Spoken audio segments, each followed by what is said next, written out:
darstellt, g von x ist gleich x minus f von x durch f' von x.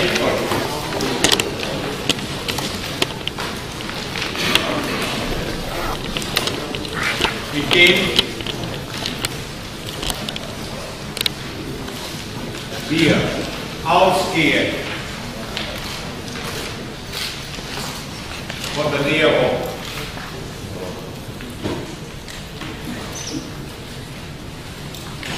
x ist gleich 0, setzen x plus 1 ist gleich g von xf. Dann festgestellt, nicht wir, sondern Prager hat festgestellt, wenn g von a nach a geht, a ist dabei.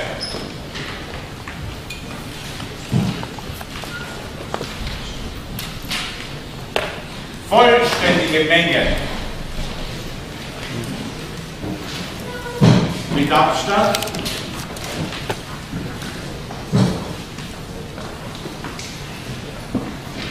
ist eine Abstandsfunktion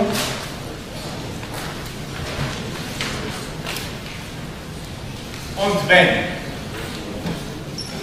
u kleiner 1 existiert, derart, dass g von x', der Abstand, zu g von x2' kleiner gleich ist als der Abstand von x' zu x2' mal dem Q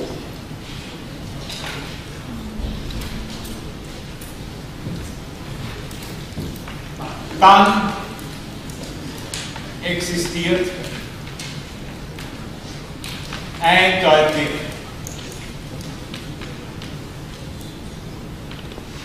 ein Stern aus A mit der Eigenschaft, dass das G von x Stern gleich dem x Stern ist. Das Stern finden wir genau mit der Methode noch.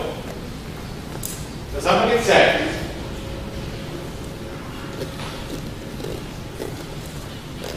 Wie bekommen wir so eine Bedingung? Schauen Sie. Also, Beispiel.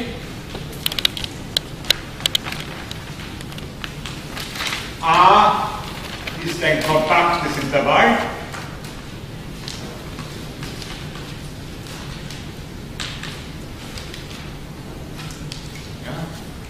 G ist stetig differenzierbar.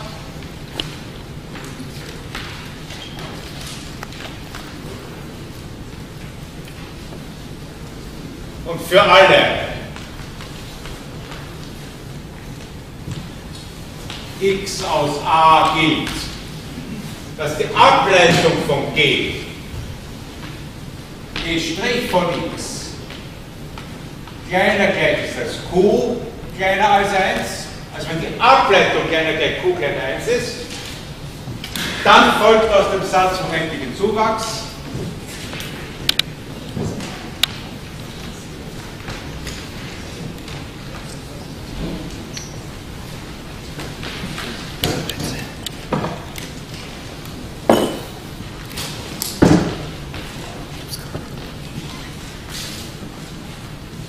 was denn? Was das für endlichen Zuwachs folgt dann, dass der Abstand g von x' zu g von x2', jetzt ist das wirklich der Betrag davon, nach dem Satz vom endlichen Zuwachs ist das höchstens der größtmögliche Anstieg. Der größtmögliche Anstieg ist aber höchstens q, also kleiner gleich als der größtmögliche Anstieg bei dem Abstand von x' zu x2'. Ja? Also so eine Bedingung, also wenn das erfüllt ist, dann haben wir Glück. Ja? Wir brauchen also nur das anzuschauen. Beispiel.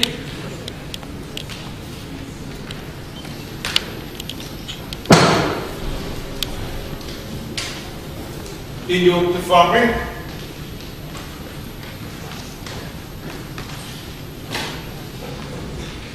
soll dabei sein, zweimal stetig differenzierbar.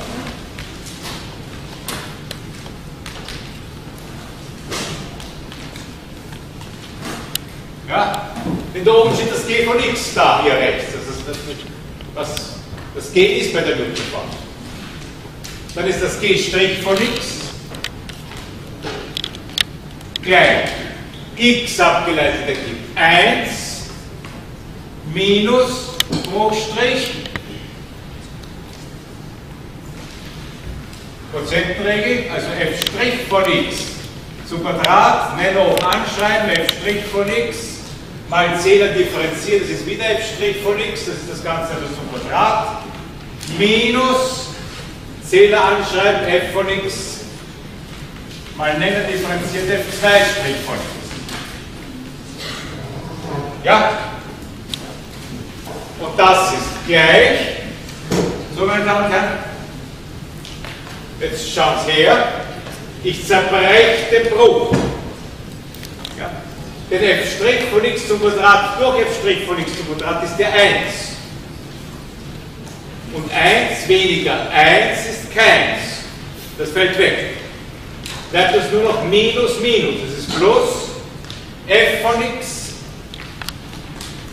mal f2' von x durch f' von x zum Quadrat. Also jetzt sehen wir mal, dass das Newton-Verfahren gut funktionieren wird. Es wird gut funktionieren, wenn wir schon nahe bei der Nullstelle sind.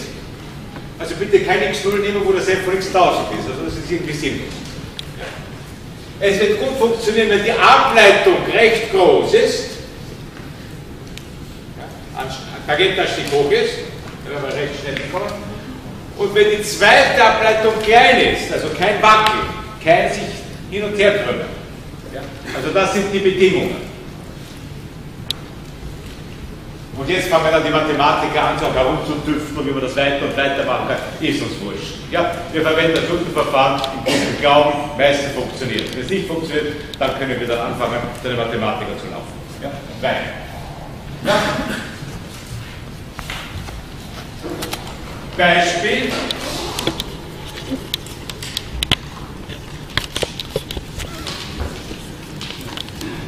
Wenn a größer 0 ist, n ist irgendeine anständige Zahl, ich habe f von x ist gleich x hoch n minus a. Ja? Also ich will es ja wieder ausrechnen. Bedeutet, also f von x ist gleich 0 bedeutet, man möchte x ist gleich die n-te Wurzel aus a bestimmen.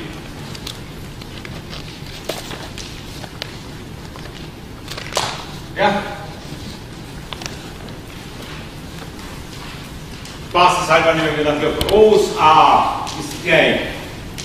Ich schaue nur rechts von A die Sachen an.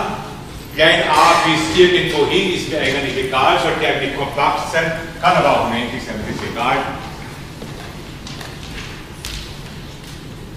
Und jetzt tun wir uns ausrechnen, wie groß ist das G' von x. Das G' von x ist klein. Schön, wir glauben an die Formel hier. f von x, also x hoch n weniger a, mal, sagen wir vielleicht den Nenner unten, f' von x zum Quadrat. f' von x ist n mal x hoch n minus 1.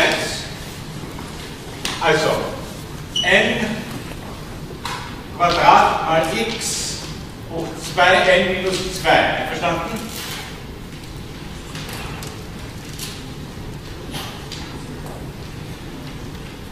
Und da bekommen wir f2' von x. f2', das ist n mal n minus 1. Mal x hoch n minus 2. Ja?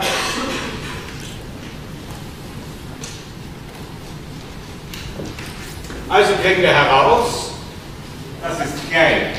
Ich mache mal. So, ein n durch ein n bleibt ein n übrig. Dann habe ich hier noch Noch einmal durch n dividiert, da habe ich 1 weniger 1 durch n.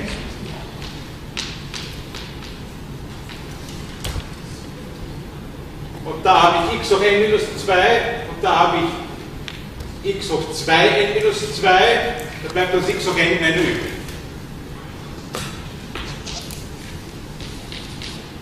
Ja?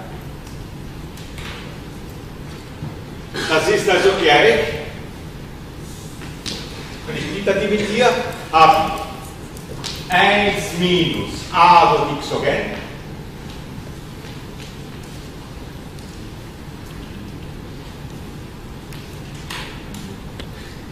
mal 1 minus 1 durch n.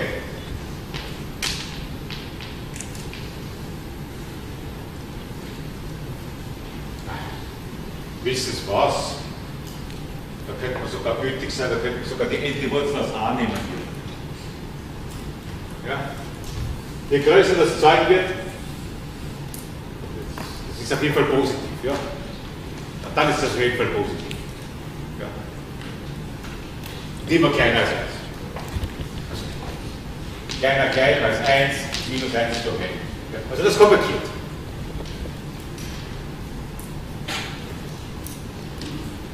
Also zum Beispiel die n-te Wurzel können wir sicher damit ausrechnen. Gut, meine sehr geehrten Damen. Also soweit haben wir jetzt das Luther-Verfahren im Griff. Und jetzt werden wir das auskosten in allen Qualitäten, die es gibt. Wir machen nochmal so.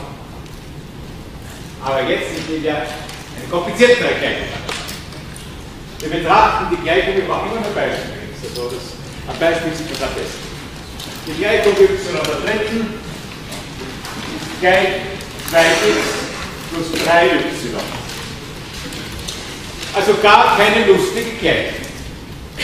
Wenn man sie nach y lösen will. Wenn nach x zu lösen, ist das locker. Ja? Also nach x kann das jedes kleine Kind lösen, nach y, das machen wir. Ja? Also Sie sehen den Unterschied zwischen Profis. Ja? Die mit dem y, na super. Wir lösen das. Lösen wir es jetzt nach x. Also nach x, also eine Abhängigkeit von y, rechnet sich wie aus, das ist y der dritten weniger 3 mal 1 halb. Also 1 halb mal y der dritten weniger 3y.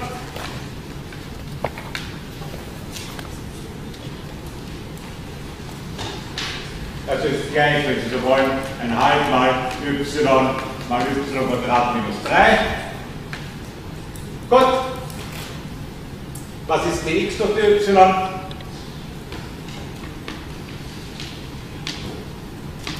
Dx durch dy ist 1 halb mal 3y Quadrat minus 3. Das ist also 3 halbe mal y Quadrat minus 1. Das heißt, der Anstrich k, der ist ja dy durch dx, der ist gleich. Wie groß ist mein Anstieg? Der Querwert davon. Das ist der 2 gebrochen durch 3 mal Gamma y Quadrat minus 1. Die brav lernen wissen, dass wir das schon längst gemacht haben, das Beispiel. Aber wir machen es jetzt noch. Weil wir wollen es ja wirklich nach y. Schön. Damit können wir also die Kurve schon zeichnen. Wir machen da eine Tabelle.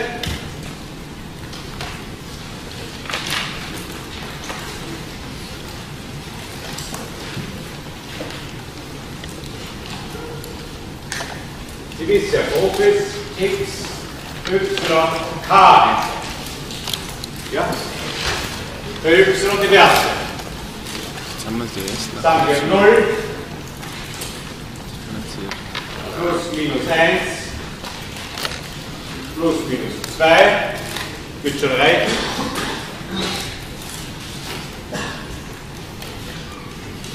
Sie sehen, das ist eine ungerade Funktion, das ist sehr bequem. Also wenn y gleich 0 ist, ist das x gleich 0. Das ist einmal leicht zu sehen. Wenn y gleich 0 ist, ist das k gleich minus, steht hier, ja, aufpassen, y ist 0, minus 2 Drittel.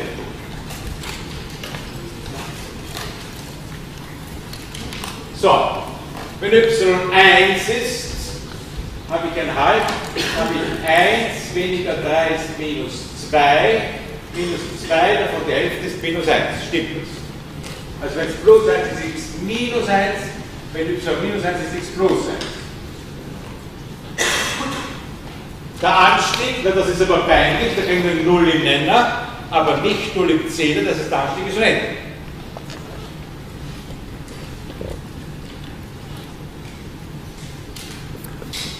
Schön. Y ist 2, 2 Quadrat, das ist 4, 4 weniger 3, das ist, glaube ich, 1. 1. Kriegen wir plus 1. Wenn minus 2 ist, kriege ich minus 1. Anstieg 2 Quadrat, das ist 4, 4 weniger 1 ist 3, stimmt das? Dann habe ich 3 mal 3 ist 1, 2, 9.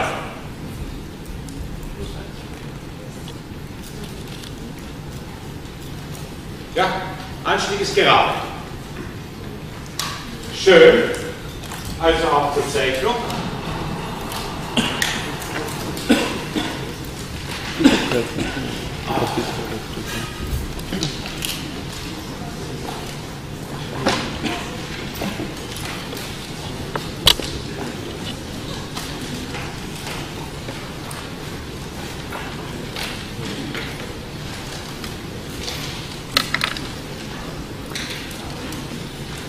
So, meine Damen und Herren, das zeichnen wir schön ein.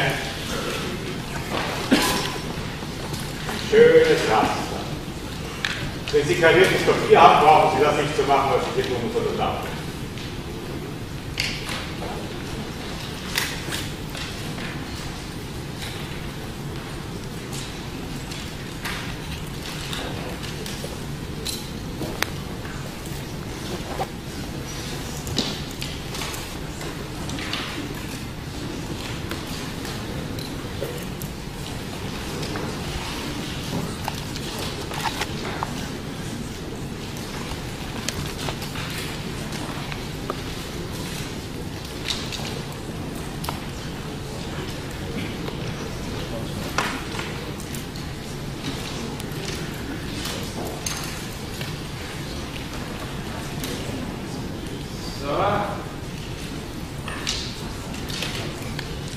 Das ist die X-Achse, da hier ist y gleich 0, da hier haben wir die Y-Achse, da hier ist x gleich 0, da hier soll sein x gleich 1, da hier soll sein x gleich minus 1.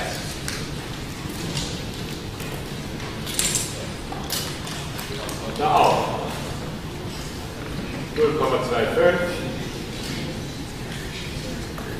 0,5, 0,75, da hier ist y gleich 1,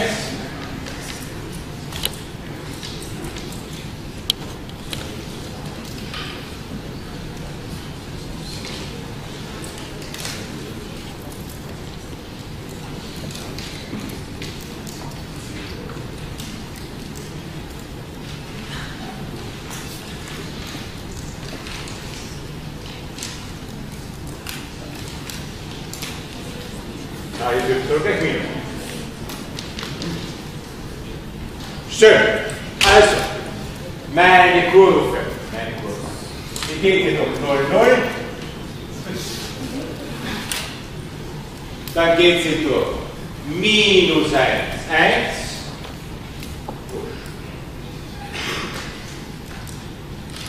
Dann geht sie durch 1, minus 1. Und müssen wir noch weiter zeigen. Oder weiter.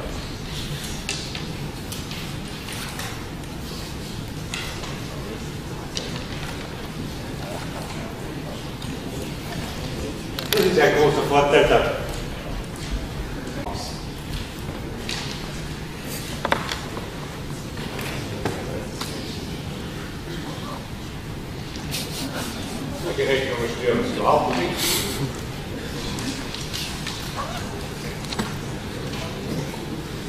Dann geht es dann dadurch.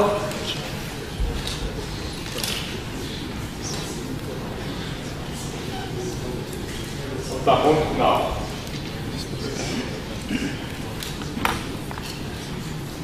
Also bei 1 und 2.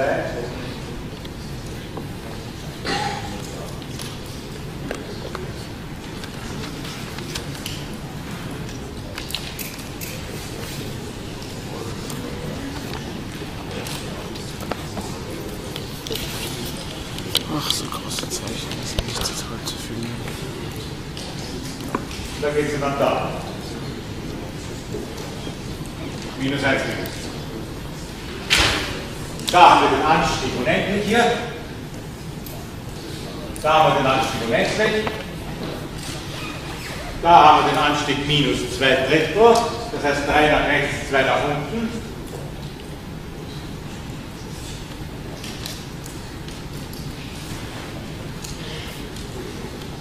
Hier weg von dem Wendepunkt. Ja, und da ist der Anstieg noch flach. Also das Kurven schaut so aus.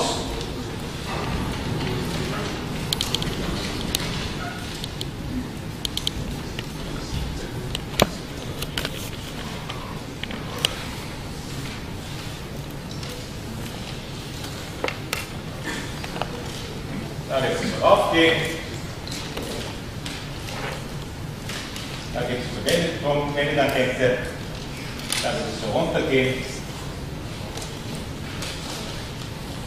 Da in die Tiefe. Also das ist die Kurve.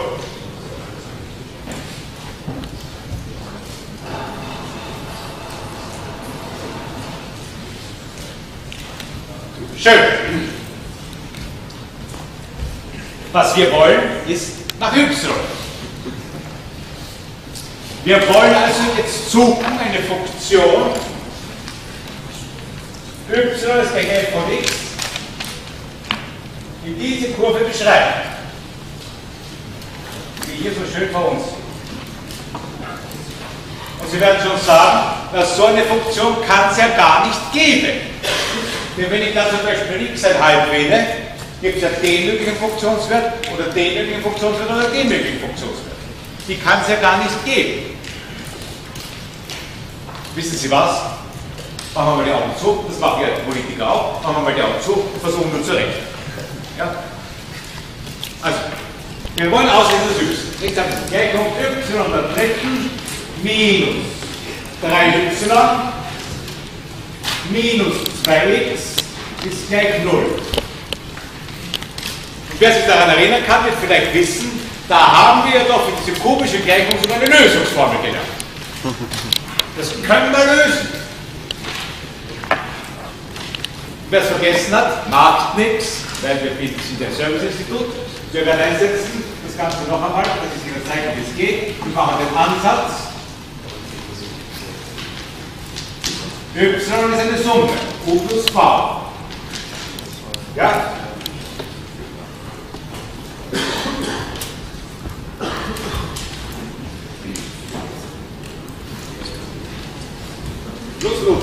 Plus Lux, das heißt, mehr nicht. Wer hat das gesagt?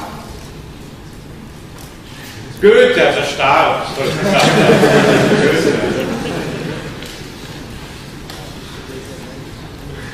Vielleicht hat er auch was ganz anderes gemeint. Also, y der dritten ist dann gleich u der dritten plus v der dritten. In erster Näherung stimmt natürlich nicht ganz, noch dazu kommen, plus 3uv mal u plus v. Okay? Wir schreiben das so, u der dritten plus 3u Quadrat v plus 3uv Quadrat plus v der dritten. Aber so geschrieben. Denn das eingesetzt ergibt u der dritten plus v der dritten plus 3uv mal u plus v. Ja, das ist jetzt das y der dritten eingesetzt hier. Ja, ich habe da ein bisschen Platz gelassen für das Malzeichen. Aber sonst ist das y der dritten. Jetzt kommen wir noch 3y weg. Also 3u plus v kommen weg.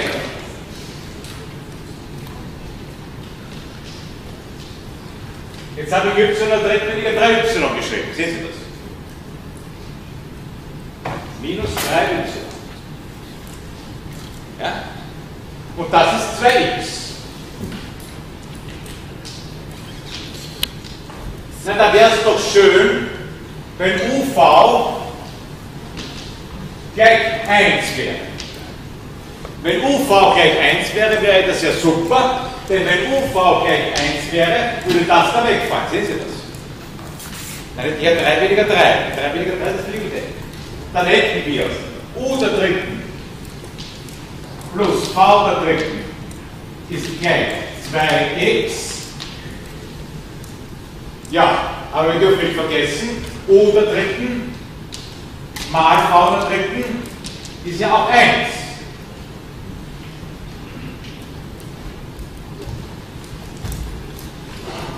Wir wissen, was die Summe und was das Produkt von U der dritten und V der dritten ist.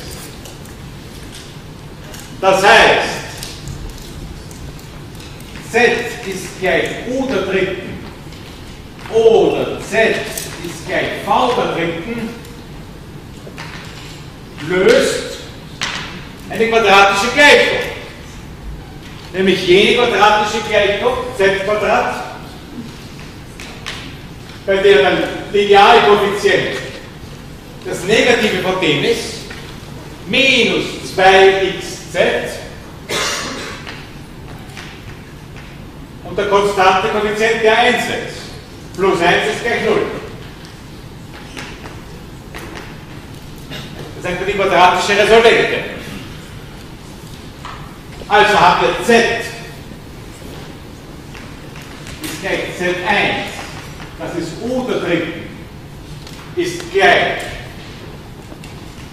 minus das halbe, minus 2x minus halbiert ergibt x, plus der Wurzel aus, das Zeug zum Quadrat, minus 1. Und z ist gleich z2 ist gleich v der dritten ist gleich x minus der Wurzel aus x Quadrat minus 1. Und jetzt sehen wir schon, was das y ist. Wir sind fertig, ich habe ausgerechnet. Wir sind ja super. Y in Abhängigkeit von x. Das ist ja das U plus V. Das U ist die dritte Wurzel von dem. Die dritte Wurzel aus x plus die Wurzel aus x Quadrat minus 1 plus der dritte Wurzel von dem. Dritte Wurzel aus x minus der Wurzel aus x Quadrat minus 1. Und wir haben es y ausgerechnet, das wollen Sie mehr, könnte man mich fragen. Ein bisschen blöd ist schon. Warum? Wie sehen Sie, was blöd ist?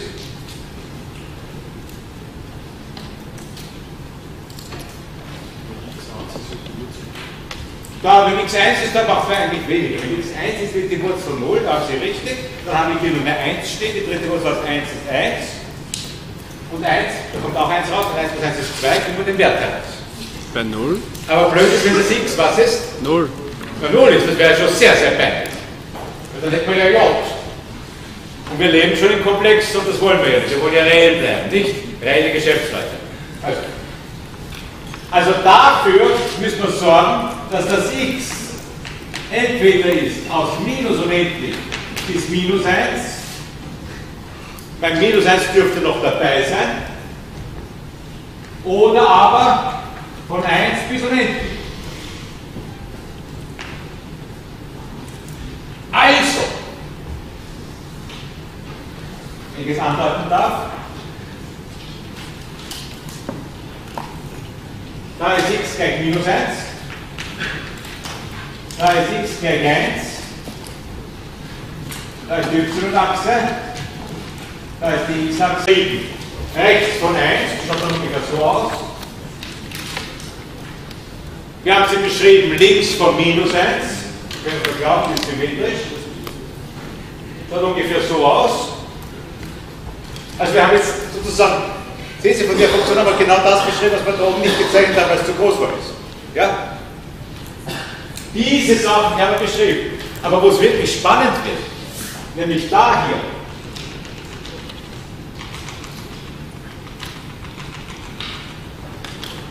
da haben wir es nicht beschrieben.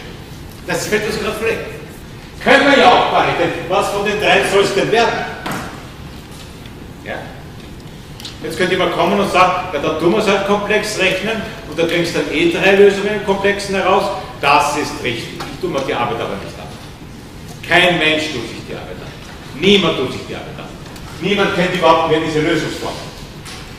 Nebenbei gesagt, Sie spüren, wenn man ein bisschen hinschaut, sieht man ja. Also, die Wurzel aus x Quadrat weniger 1. Wenn x groß ist, lassen wir den 1 weg. Sie kennen, das ist die Vorlesung vorher, nicht? Wir sind weit von der Spule weg. Also, wenn das x groß ist, haben wir praktisch schon die Wurzel aus x Quadrat. Die Wurzel aus x Quadrat ist x. Sehen Sie das? Haben wir die dritte Wurzel aus 2x. Und da haben wir nämlich gar nichts. Da ist praktisch x und x weniger x ist nichts. Ja? Also das y ungefähr die dritte Wurzel aus 2x. Schaut ungefähr so aus. Wir haben die dritte Wurzel aus 2x, die schaut dann sozusagen da drinnen so aus.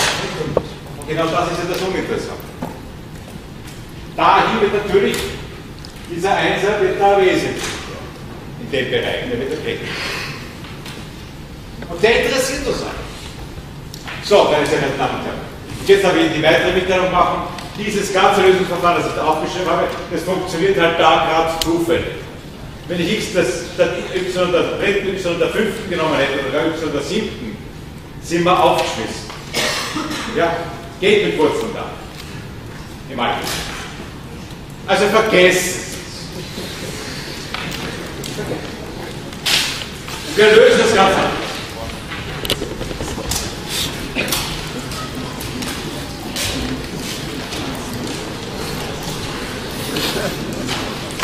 Ich kenne vielleicht dieses Buch vom Club der Toten Dichter, wo am Anfang ein Schüler brav auf dem Lehrbuch etwas vorliest und dann sagt der Lehrer großartig, so jetzt nehmen Sie das Buch, nehmen Sie die Seite und reißen Sie sie raus und zerreißen Sie. Es ist alles nützlich. Ja, also in dem Sinne, nehmen Sie Ihre Seite.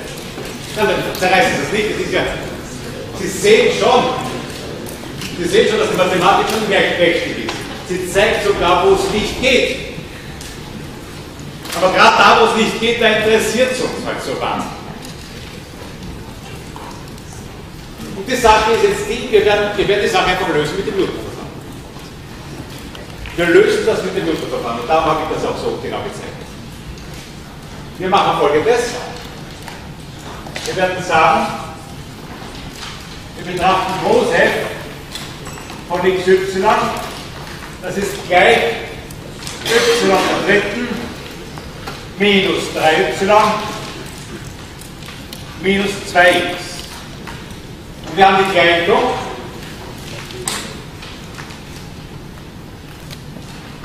f von x und y ist gleich 0. Und diese Gleichung wollen wir nach y lösen. Also das x hat die Rolle eines Stummels. Das x ist wie, Sie kennen das bei AIDA, der Speerträger, der y, das ist die holde AIDA, oder der Radar nicht, der holde AIDA und so weiter. Der darf sinnen und das x läuft mit. Ja? Also x ist der Parameter, den nehmen wir mit, aber nach y wollen wir lösen. Also wir schauen das y hier an. Wie lautet denn dann die Newton-Formel?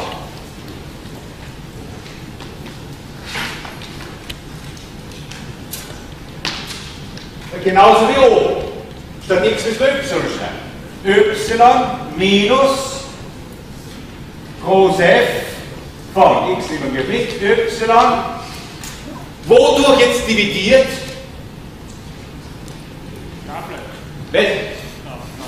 Nach y, richtig, sehr gut. Und jetzt nehmen wir die Ableitung nach der zweiten Variante, d2f von xy. Wir nehmen diese Newton-Formel. Das rechnen wir uns auf eiskalt aus.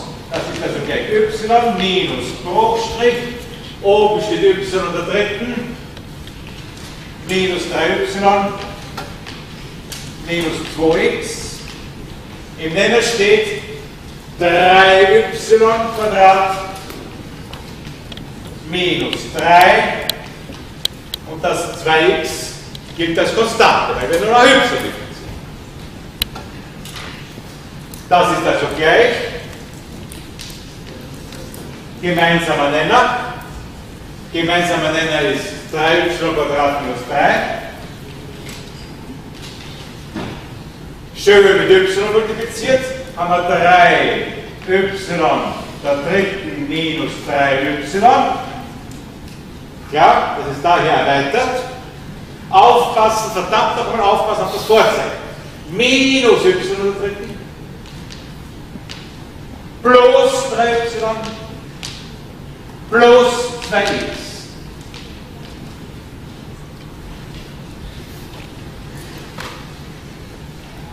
Das ist also gleich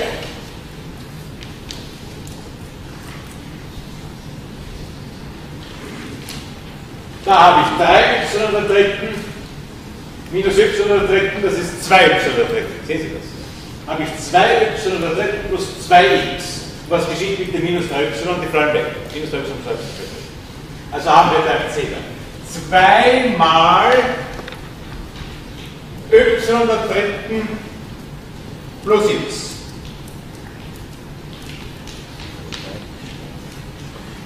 Und unten steht 3 mal y² minus 1. So kann man das schreiben. Ja? Ja, wir haben nicht gegeben. 2y der dritten plus 2x. Dick. So. Und die Notenformel verwenden. Die Frage ist nur die Wahl. Wissen Sie, was wir machen? Wir werden folgendes. Es wird geben 3 Lösungen.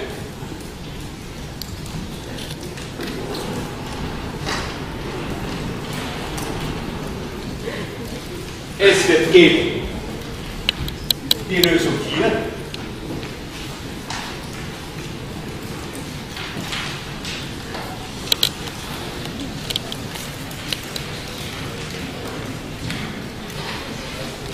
Es wird geben die Lösung hier.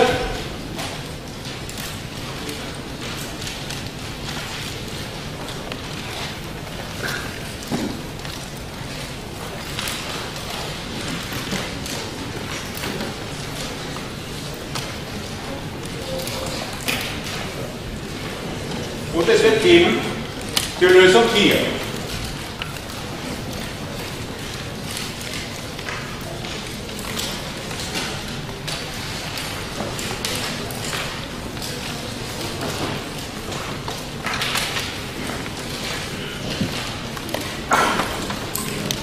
Also 3 Lösungen.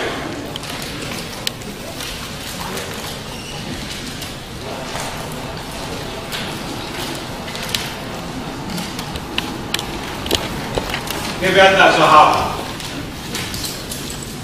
y ist gleich, sagen wir, f Obendachel von x.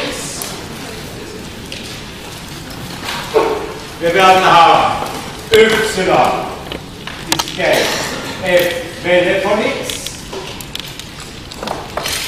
Und wir werden haben, y ist gleich, f Undendachel von x. Das ist perfekt gezeichnet. Umdachwelle. Schauen Sie, die f Umdachfunktion. Wo wird die nur definiert sein? Ab welchem x-Wert? Von minus 1 beginnen. Minus 1 lassen wir nicht zu, weil der Anstieg unendlich, also wir beginnen auch von Intervall von minus 1 bis unendlich. Nachher.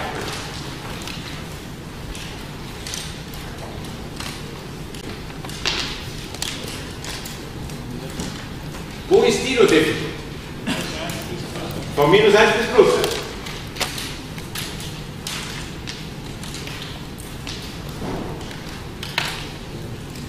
Und wo ist die f-undacher Funktion definiert?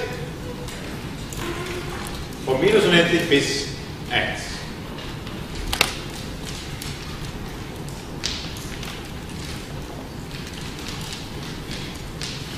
Ja, den Rand nehme ich nicht mit, weil da ist die Funktion selbst wäre definiert, aber es ist dann nicht differenzierbar. So. Und diese drei Funktionen lösen wir dann die gleich. Also ich habe drei Lösungen. Das nennen wir, diese drei Funktionen nennen wir Lösungszweige. Das sind Lösungszweige.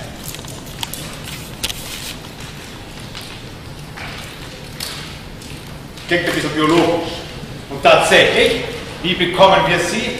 Dieser Zweig wächst jeweils aus einem Punkt, den ich mir sozusagen heraussuche und aus dem ich das sozusagen wachsen lasse. Da gibt es hier, bei dem hier, einen Lösungskeim,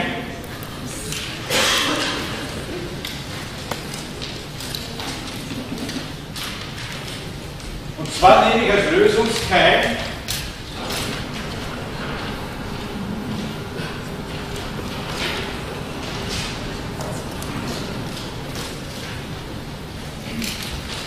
vielleicht den Punkt hier.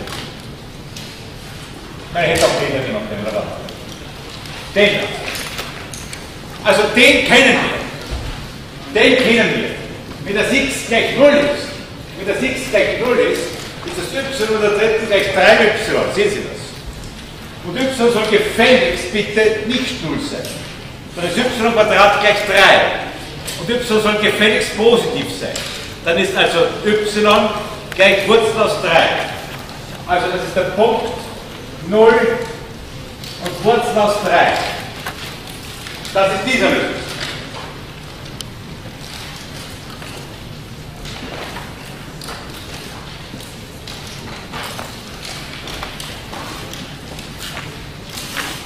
Bei der zweiten Funktion, bei der Welle-Funktion, das ist der allerklarste Lösungskeim, den ich nehme, das ist 0, 0.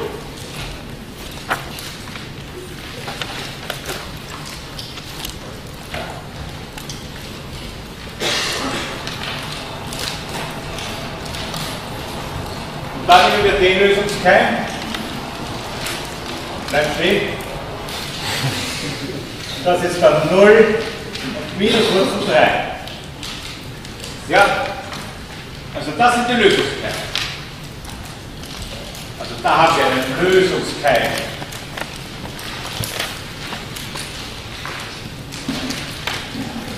Null, 0. Und da haben wir den Lösungskeim.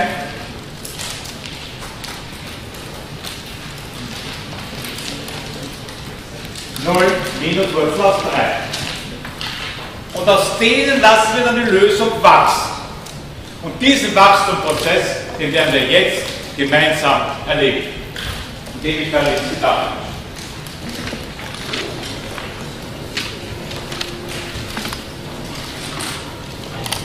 Das ist gleich f da von x.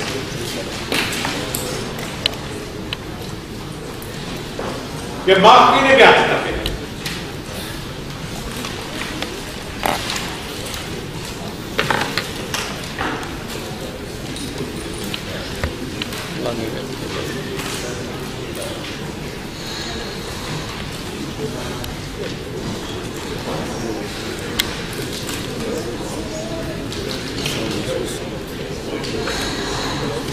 X und Y.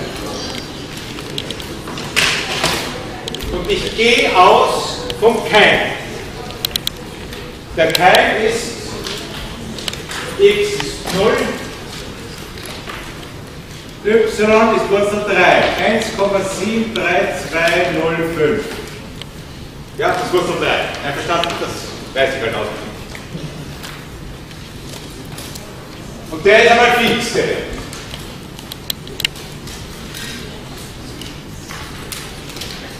So. Und jetzt schauen wir auf dieses Ding. Auf die Luftfahrt. Und in der Newton-Formel setzen wir ein 2 Drittel. Ja, ich möchte jetzt werten. Der nächste Wert, das ist 0,25. Ich bin für 0,25 das aus. Also wir setzen ein 2 Drittel mal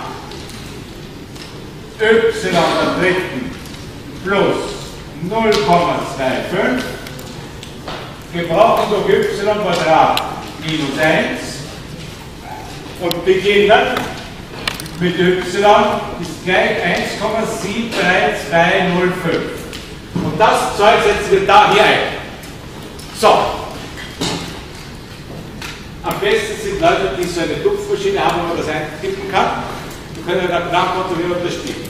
Also ich setze ein 1,73205 zur dritten plus 0,25 dividiert durch Klammer. Das ist 3 weniger 1, das ist 2, aber ich kenne das nicht. Ich tippe es natürlich auf der Partei, weil ich ja so ein Dummkopf bin. Mal ich hatte. Also wir beginnen mit dem Startwert von 1,73205. Das ist aber nicht der richtige. Nachdem wir das eingetippt haben, bekommen wir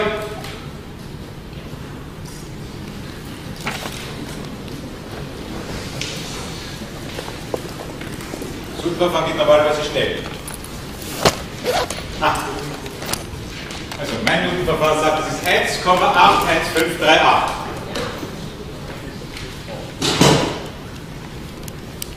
Könnte stimmen, muss nicht stimmen. Was mache ich? Ich setze jetzt den Wert wieder ein, in die gleiche Form. Also als nächstes setzen wir ein 1,8, wie viel war das? 1,538. Und so weiter. Der nächste Wert, der sich ergibt, ist 1,81006. Stimmt's? Und der nächste Wert, der sich ergibt, ist 1,81004. Und bei dem bleibt er hängen. Da bleibt es wieder gleich. Und das ist der Funktionswert. Ja? Für 0,25. Was mache ich als nächstes? Ich will den Funktionswert ausrechnen für 0,5. So. Profis setzen gleich ein, wenn man so weitergeht, gleich den Wert da ein. Ja? Das macht Profis. Hast du gewürzt? Das geht dann ungefähr so weiter. Aber ich, Dummi, sage, ich gehe aus von meinem Lösungskeim, an den glaube ich halt fix. Also 1,73205. Dauert vielleicht einen Schritt länger. Setzen wir bei 0,5 ein. Hat es immer schon richtig programmiert? Bitte. Das erste stimmt. Das erste stimmt, 1,73205. Nein, das 1,81538 stimmt auch. Ja.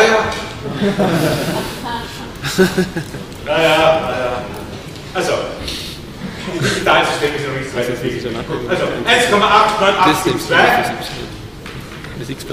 Achso, na dann.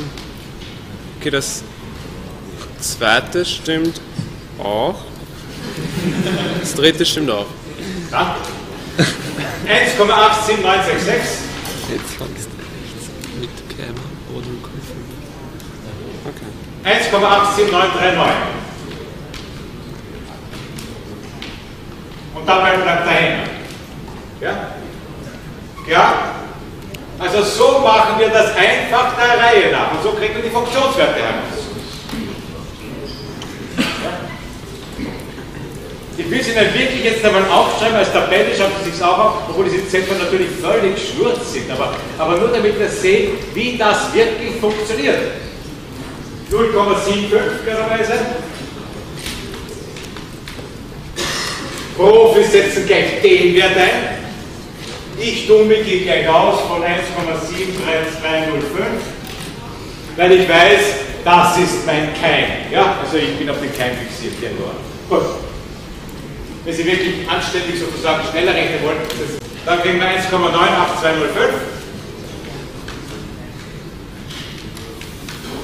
Dann kriegen wir 1,94331.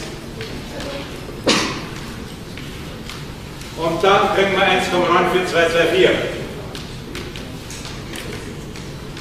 Und dann bleiben wir hängen.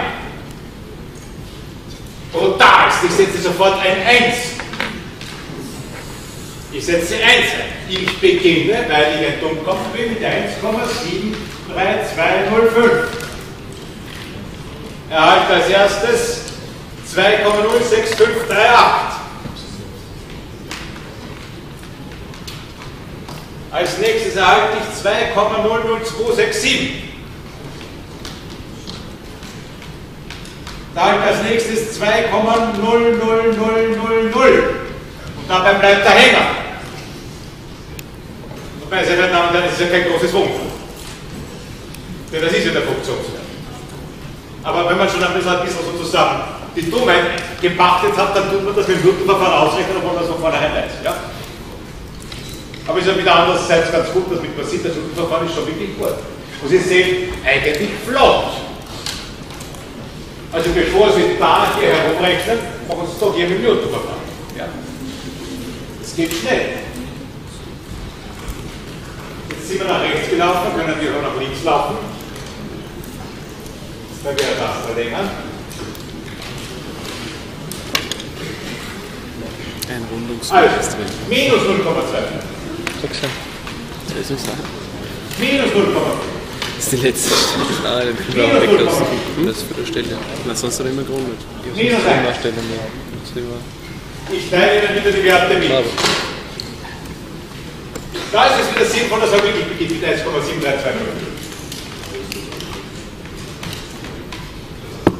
Und jetzt müssen wir natürlich die Formel ändern. Immer wieder das neue x einsetzen, das ist natürlich klar. Bei jeder Spalte das neue x. Ja, bitte. Ja, natürlich. Wie schnell es geht, hängt von der Funktion. Also in der Wackelfunktion ist es. Aber an sich ist es ein sicherer Typ. Man kommt immer hin. Wann kommt man immer hin, wenn das D2 was ist? Das ist der Punkt. Das ist der Punkt. Wo das D2F 0 ist, geht's daneben. Ja, das ist der entscheidende Punkt. Also, gehen wir da. Dann kommt man heraus, also 1,64872.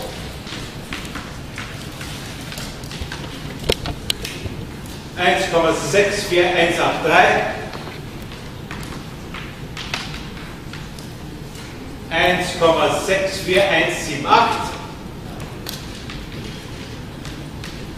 bei dem bleibt der Hänger, minus 0,5. Ich fange wieder an mit 1,73205. Wenn die Übungsbeispiele, die dann kommen werden, irgendwann einmal, glaube ich, kommt das hier Abschluss, aber ist egal, dann fangen Sie natürlich an, gleich mit dem Wert, den Sie haben, dann sind Sie schneller. Kommt gleich, wenn ein Übungsbeispiel kommt, das erste Übungsbeispiel kommt genau die gleiche Funktion. Dieselbe Funktion, nur kommt halt hier statt mache ich 0,3, 0,6, 0,9 und 1,2 als Wert. Schön. Aber nur damit Sie üben dann. Nicht? So, 1,56538.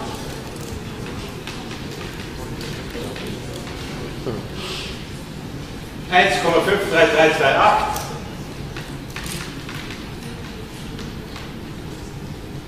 1,53209. Und jetzt, das bleibt jetzt hier hängen. Und 0,75 minus ist 1,73205, fange ich an.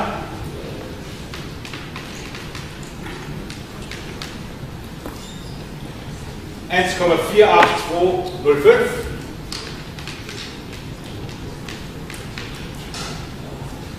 (1,39593)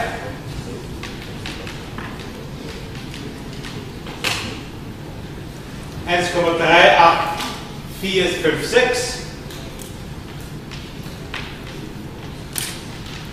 Wieder das eingesetzt, ergibt 1,38437.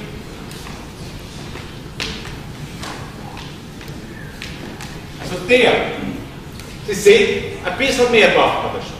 Wissen Sie warum?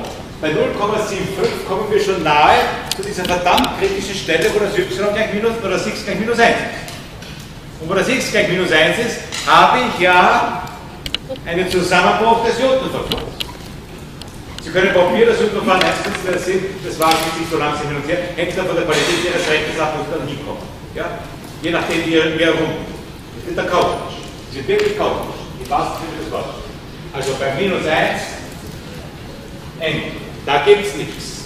Weil minus 1 ist da, wo das senkrechte Tangent ist. Das Newtonverfahren bricht da zusammen. Ja? Und damit haben wir die Funktion f da halbwegs im Griff. Jetzt können Sie sagen, was ist f da von 1000? Nur das sage ich noch nicht, was die vorne. Ja? Nämlich die. Ja.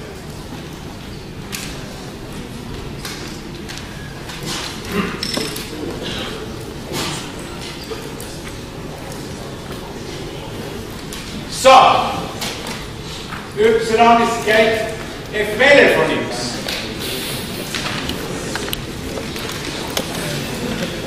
Das gleich geht grasgrün, das heißt die Violett.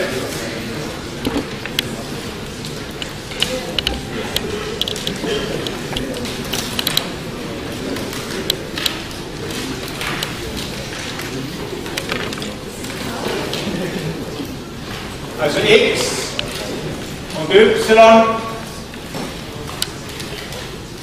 berechnet mit der Newtonformel.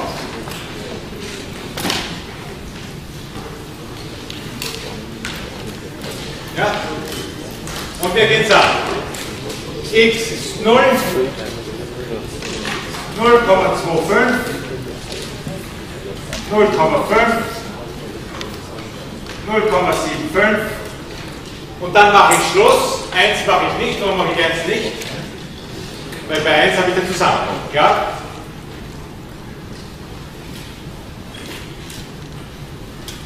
So. Und wir haben ja jetzt den Keim. Wir gehen jetzt vom Keim aus. Was ich hier jetzt nicht schreibe, ist 1,73205. Sondern hier schreibe ich 0. Weil hier vom Keim 0 ausgeht. Die Formel ist aber die ganz gleiche. Die Formel ist dieselbe, nur der Keim ist anders. Das ist wirklich super.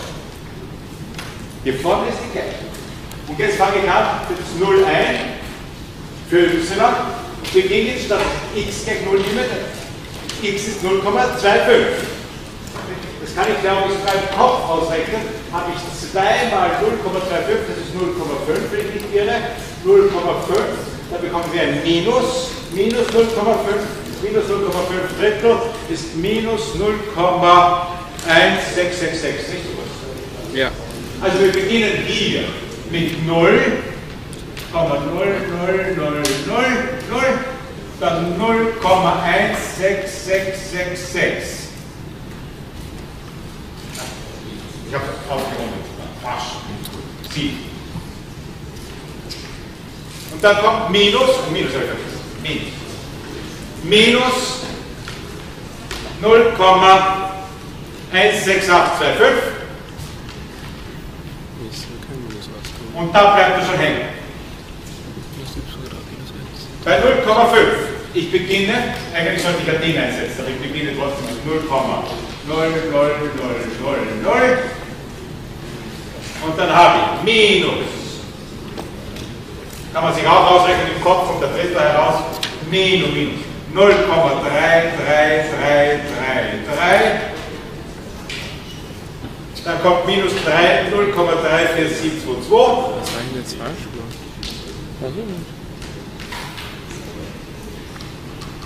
Und dann kommt heraus minus 0,34730.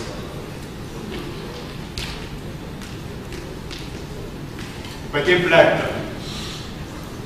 Achso, ich muss plus. Und 0,75. Beginnen wir wieder mit 0. Eigentlich Unsinn, sollte ich gleich mit dem beginnen, aber das ist okay.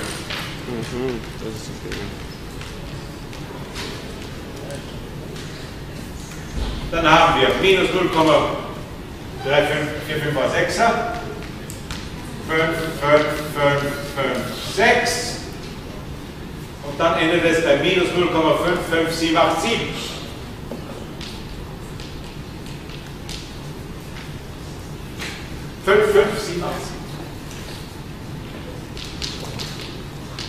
Bei dem bleibt. 1 machen wir natürlich nicht. 1.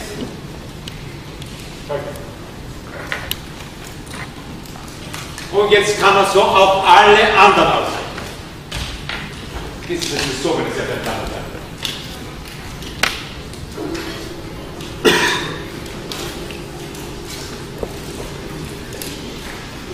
Ein bisschen nützen die Symmetrie aus.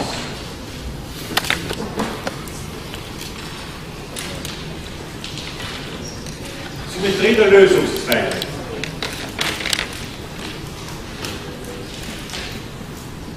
Also eins sehen wir. F-Welle von minus x,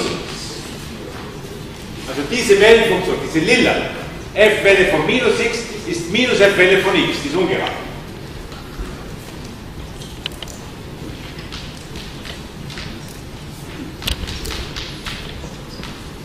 Und F-Hatschek, also das untere, das grüne, das F-Hatschek von x ist gerade das entgegengesetzte vom F-Dach von minus x. Ja? Ziemlich klar anstimmt. Die wird ziemlich klar.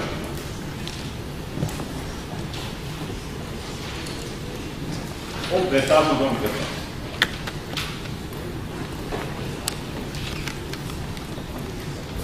Sodass wir folgende Wertetabelle haben.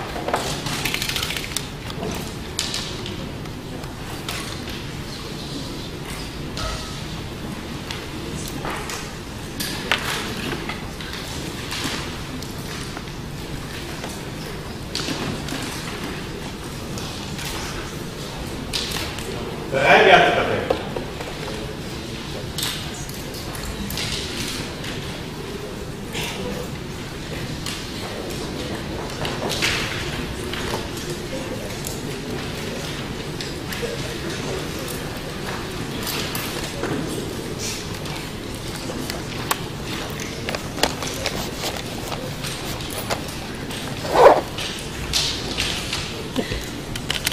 Erste,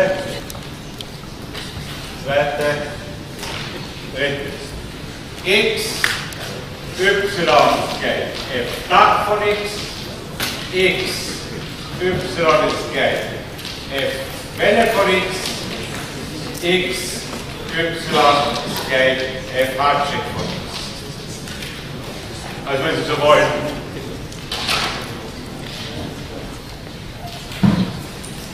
Da sind wir auf rosa, da sind wir auf lila, da sind wir auf grün.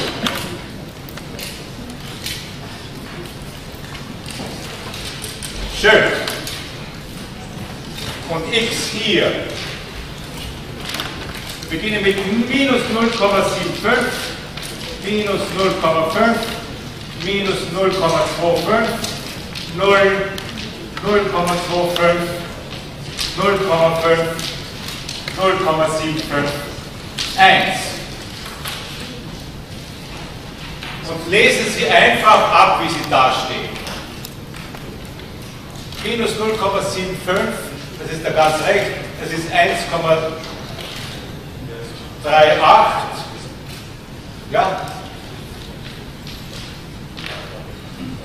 Minus 0,5 ist 1,53. Minus 0,25 ist 1,64. 0, das ist 1,73. 0,25 ist 1,81. 0,5 ist 1,88 aufgerundet. 0,75 ist 1,94. 1 ist 2,00. Schauen wir uns. Damit haben wir das F Hatschek auch schon.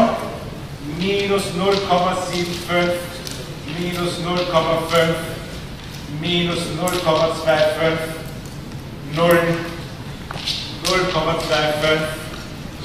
0,5, 0,75, 1. Ich habe jetzt gerade verkehrt rumgelesen und mit negativen Vorzeichen geschrieben. Minus 2,00, minus 1,94,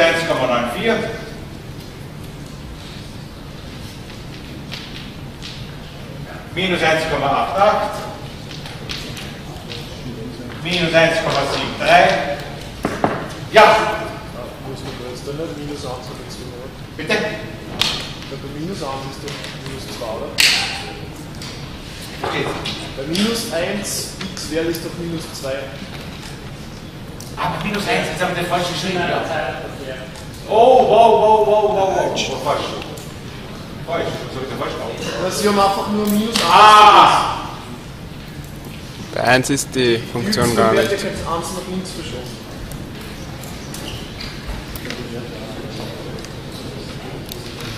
So.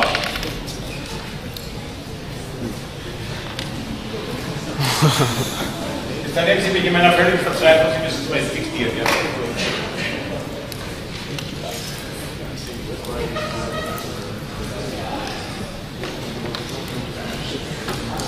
Also.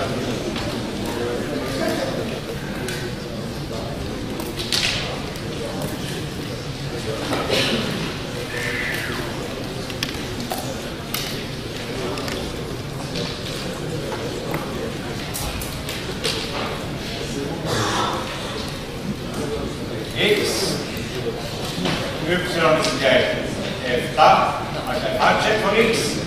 Und dann haben Sie gesagt, wir müssen da schreiben. Minus 1. Also Minus es 1. ist erst nichts wert und dann einfach weiter aufschreiben. Minus 1, minus 0,75, meinen Sie das so? Genau, ja. Minus 0,5, minus 0,25, 0, 0,25, ja, 0,5, 0,75. So, bei minus 1, haben Sie gesagt, das ist minus 2, gell? Minus 2,00, minus 1,53, nein, 1,94. minus 1,94, ja, minus 1,94. Minus 1,88, minus 1,81, minus 1,73, minus 1,64, minus 1,53, minus 1,38. Gott sei Dank. Danke. So, bei dem minus 0,75, minus 0,5, minus 0,25, 0, 0,25, 0,5, 0,75. Und da schreiben wir die Werte auf. Einmal die rechten haben wir 0,00, 0,1, minus 0,17, minus 0,35, minus 0,56 und jetzt nach links 0,17, einfach entgegengesetzt, 0,35, 0,56. Und wir haben die ganze Werte. Das heißt, all das in unserem Karree können wir jetzt nachzeichnen, ob das richtig gezeichnet hat. Ja? 0,5 minus 0,35. Super, stimmt bei dem Lineament. 0,5 minus 1,53. Stimmt bei den Grünen. 0,5, 1,88. Stimmt bei den Lineament. Bei den Roten. Nicht gleich nur mit Formen, sondern mit Verfahren. Das ist der wesentliche Punkt. Wir können wenn wir eine Gleichung f von x, y ist gleich 0 haben und wir wissen, x, y ist gleich pq, ist ein Keim, wenn wirklich f von p und q gleich 0 ist. Also ein Keim ist eine Lösung, die ich an irgendwie finde.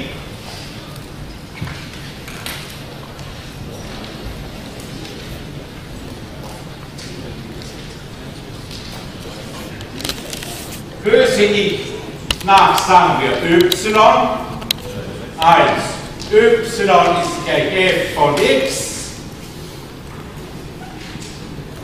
mit der Newtonformel.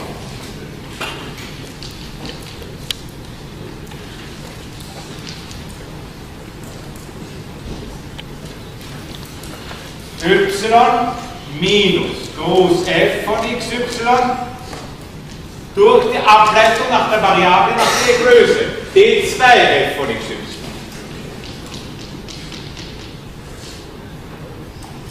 Aber was muss natürlich sein? Wobei d2f von xy was sein muss? Und gleich 0, das ist die Bedingung. Jedenfalls für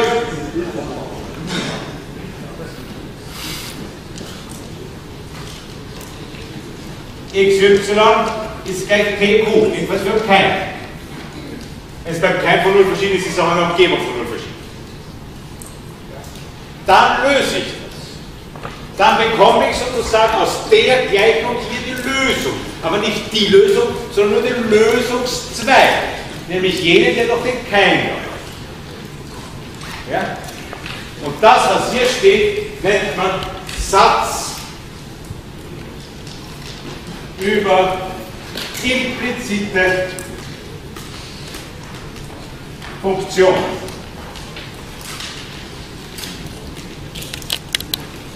Es handelt sich nämlich, dass ich diese Funktion klein f nicht habe. Daher ist sie nur implizit gegeben. Ja? Implizit heißt es. Wir haben sie, aber wir können sie nicht zeigen. Ja? So ähnlich wie der EZB-Präsident sagt, ich habe viel Geld. Ja? Implizit. Ja? Billionen. Er hat's. Also wir haben hier Besseres. Ja, glauben Sie mir, wir haben hier Besseres und übermorgen werden wir sehen, wie wir den Satz auch noch anders lesen. Nein. Gut, danke sehr.